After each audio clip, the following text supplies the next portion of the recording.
नमस्कार, मैं जितेंद्र कुमार। दोस्तों, अब धर्म के क्षेत्र में विपक्ष आगे बढ़ गया है। अब अगर धीरे धीरे ये बड़ा होता चला गया तो भारतीय जनता पार्टी को पता है कि उसके जनाधार पर गहरा आघात लग सकता है। जिस धर्म के नाम पर विपक्ष को खत्म किया गया राजनीति के भीतर से, विपक्ष के हर सवाल को धर्म विरोधी, राम विरोधी बता दिया गया, अब उसी धर्म के भीतर में विपक्ष अब पैदा हो गया है। जी हाँ, राम मंदिर के भीतर डकैती के कारण, चोरी के कारण धर्म क्षेत्र के भीतर जो विपक्ष तैयार हो रहा है, उसके दो मुख्य केंद्र है। एक तो धार्मिक संस्थाओं से जुड़े हुए प्रमुख लोग हैं जो खुल करके मंदिर प्रशासन और अयोध्या के विस्तार निर्माण के भीतर एक ही संगठन से जुड़े हुए लोगों के दबदबे का काफी खुल करके विरोध कर रहे हैं। कई बार उनको इशारों में नाम भी ले लेते हैं, तो कई बार साफ साफ आरएसएस, बीएचपी का नाम भी लेते हैं। वैसे मंदिर कांड के बाद अयोध्या के धार्मिक मंचों से जिस प्रकार से आरएसएस, बीएचपी और बीजेपी का जिस तरह से विरोध हो रहा है, नियंत्रण को लेकर के जिस तरह से सवाल उठ रहे हैं और इनके समर्थन में लोग धीरे धीरे जुटते जा रहे हैं, इस बात को आज समझने की जरूरत है। 2014 के बाद नरेंद्र मोदी सरकार के लंबे दौर में धर्म के क्षेत्र के भीतर आम सहमति बना दी गई थी। इन सहमति को जैसे भी कायम किया गया हो, ताकत कहे या फिर सत्ता के बल पे कहे, लेकिन मगर यही समझ लिया गया कि धर्म के क्षेत्र में नरेंद्र मोदी को लेकर के या फिर भारतीय जनता पार्टी को लेकर के, आरएसएस को लेकर के कोई दूसरी राय नहीं है।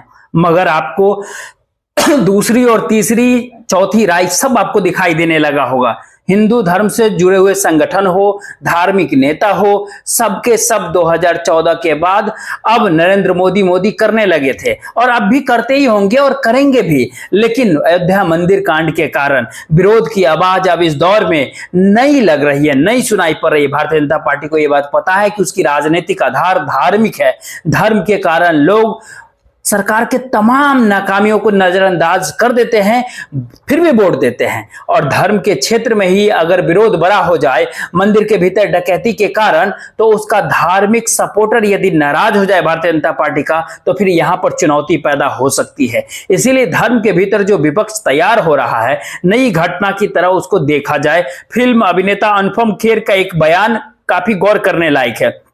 उन्होंने कहा कि आपके घर में यदि चोरी होती है तो फिर आप चोर को कोसते हैं, घर को कोसते नहीं हैं।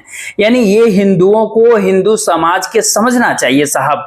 अपने ही लोगों को समझना पड़ेगा कि जिन लोगों ने यहां पर दान दिया, दक्षिणा दी, उन्होंने भगवान को रिश्वत नहीं दी। दान तो बिना किसी अपेक्षा के होता है, लेकिन घर को नहीं कोसते। घर क्या है साहब? घर है आरएसएस, बीएचपी और भारतीय जनता पार्टी। और घर के मुखिया कौन है साहब? प्रधानमंत्री नरेंद्र मोदी हैं, आरएसएस के चीफ मोहन भागवत साहब हैं। और मंदिर की घटना को घर का मामला बताया जा रहा है अभिनेता के द्वारा, फिल्म अभिनेता के द्वारा, अनुपम खेर के द्वारा।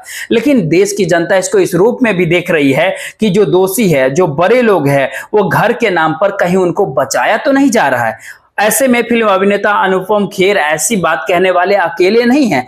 पहली दिन से ये लाइन तय हो गई कि आरोप लगाने वाले दूसरे आखिर कौन होते हैं। सच्चाई दरअसल ये है कि विपक्ष में जो अखिलेश यादव हैं, उन्होंने आरोप लगाने की हिम्मत यदि नहीं किया होता, रिस्क अगर नहीं लिया होता, तो फिर मंदिर के भीतर डकैती का ये मामला कहीं साइड किनारे लगा दिया गया होता, मैनेज हो गया होता, किसी को भी पता नहीं चलता। डकैती से जुड़ी हुई खबरें आग की तरह फैलने लगी अखिलेश यादव के बयान के बाद ही।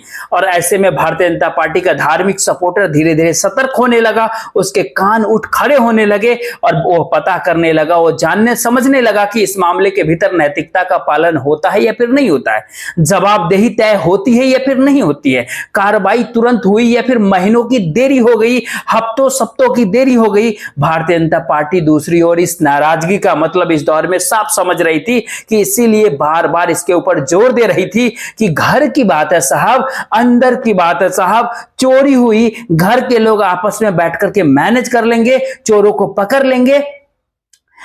तो क्या कहते हैं योगी जी, मर्यादित रहने का चरित्र है। प्रभु राम ने मर्यादा का पाठ पढ़ाया है। हम उस मर्यादा का पालन करते हुए हमने 500 वर्षों तक, हम लोगों के पूर्वजों ने 500 वर्षों तक प्रभु राम के नाम लेने के लिए संघर्ष किया है और 500 वर्षों तक मर्यादित रहते हुए हमने संघर्ष किया है।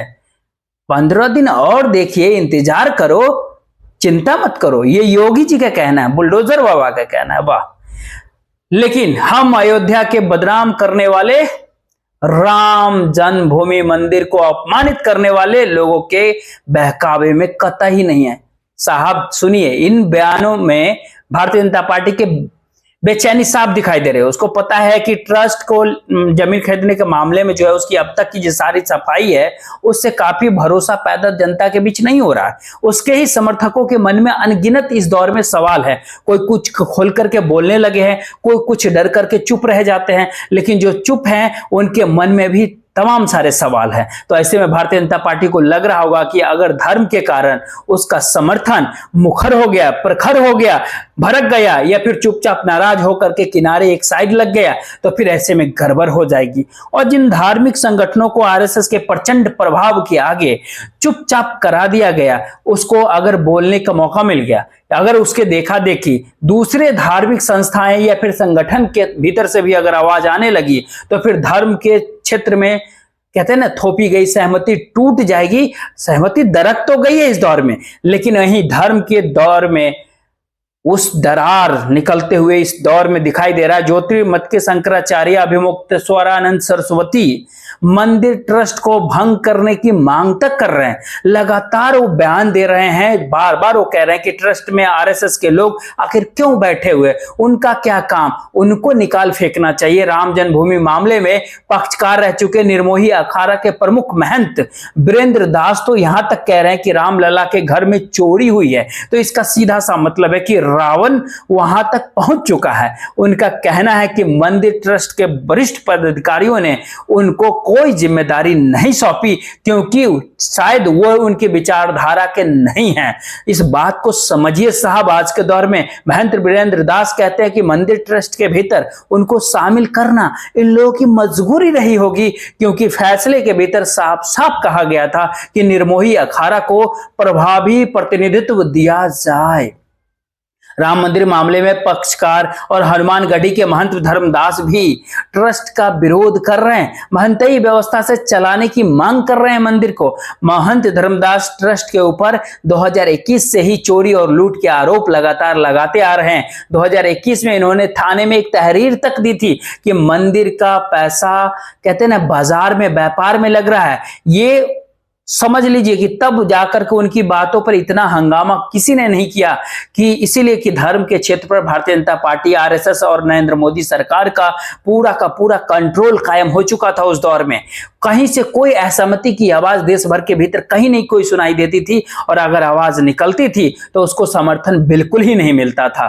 2014 के बाद एक ऐसी आवाजें सुनाई देनी बंद ही हो गई थी, लेकिन 2019 के भीतर कोई बोलने का उस दौर में भी हिम्मत नहीं करता था। लेकिन 2024 के भीतर नरेंद्र मोदी ने मंदिर के उद्घाटन करके सबको चुप करा दिया था। धार्मिक संस्थाओं की हैसियत कहते हैं ना कि एक एकता से स्वतंत्र मानी जाती है, लेकिन नरेंद्र मोदी के दौर में सब भारतीय जनता पार्टी के कार्यकर्ता नजर आने लगे, भारतीय जनता पार्टी के लाइन को दोहराने लगे सबके सब। भारतीय जनता पार्टी जिस भी कहते हैं ना बेल्ट से चाबुक से धार्मिक संगठनों को हाँक रही थी, आगे बढ़ा रही थी। मंदिर कांड के बाद कई सारे संतों ने सामने आकर के उस चाबुक को पकड़ लिया है। संतोष दुबे अयोध्या के भीतर अकेले मोर्चा खोल करके बैठे हुए, हर दिन वो टीवी इंटरव्यू, मीडिया इंटरव्यू दे रहे हैं, अपने जान पर खतरे की बात तक कर रहे हैं, उनका इंटरव्यू तक दिखाया जाता है। संतोष चोरी धांधली से लेकर के आरएसएस बीजेपी के कंट्रोल के खिलाफ खुल करके बोल रहे हैं। 2019 के भीतर यही संतोष दुबे बोलते तो फिर कोई कहते हैं ना गोदी मीडिया नहीं दिखाता, लेकिन आज उनके प्रोफाइल छप गया है। चंपत राय, अनिल मिश्रा के बहाने आरएसएस बीएचपी के कंट्रोल के ऊपर खुल करके मुखर होकर के प्रखर होकर के बोल रहे हैं। इसीलिए धर्म के क्षेत्र में जो विपक्ष तैयार हो रहा है, विरोध के स्वर जो धीरे धीरे बड़ा हो रहा है, उसको एक पल जरूर आप देखिए, क्योंकि हो सकता है कि कुछ पल बाद जाकर के ये आवाजें भी शांत हो जाए। लेकिन एक संभावना तो दिखती है कि धार्मिक यानी उसके धार्मिक के ऊपर तो आरएसएस का कंट्रोल है, केवल सत्ता की ताकत से है क्या? जब कभी भी वो कंट्रोल दिखेगी या कमजोर दिखेगी, इस तरह की आवाजें फिर से आपको सुनाई देने लगेगा। इसलिए मंदिर कांड का उजागर करने वाले विपक्षी दलों को भारतीय जनता पार्टी आगे बढ़ करके टारगेट कर रही है। लेकिन वहीं दूसरी ओर अयोध्या के राम मंदिर और अयोध्या के लोग और संत आरएसएस और बीएचपी के जो है सो उसको जब मतलब टारगेट करते हैं तो फिर उसको रामद्रोही, धर्मद्रोही नहीं कहते। क्या भारतीय जनता पार्टी महंत धर्मदास को रामद्रोही कह सकती है? राम मंदिर आंदोलन के साथ बीएचपी के ऊपर चंदे का गबन का आरोप तक लगा था। यह मामला जो है अब खत्म हो गया था, इसको दबा दिया गया था। उस समय के मामले के ऊपर फिर से बयान छपने लगे हैं, इसको दिखाए जाने लगे हैं। ऐसा लग रहा है कि बहुत सारे लोग इसी दिन के इंतजार में थे कि कुछ ऐसा हो कि अपनी भड़ास निकाले, आरएसएस बीएचपी के कंट्रोल को लेकर के खुल करके बोले। कई अखबारों में कई सारे रिपोर्ट छपी है, बहुत सारी चीजें हैं, सोशल मीडिया पे बहुत सारी चीजें अवेलेबल है। तो फिर आप इस वीडियो के बारे में क्या सोचते हैं? आप अपनी राय जरूर दीजिएगा। वीडियो को लाइक एंड चैनल को सब्सक्राइब जरूर कीजिएगा, वीडियो को शेयर कर दीजिएगा। फिर मिलते हैं नेक्स्ट वीडियो में आपके सामने। जय हिंद, जय भारत।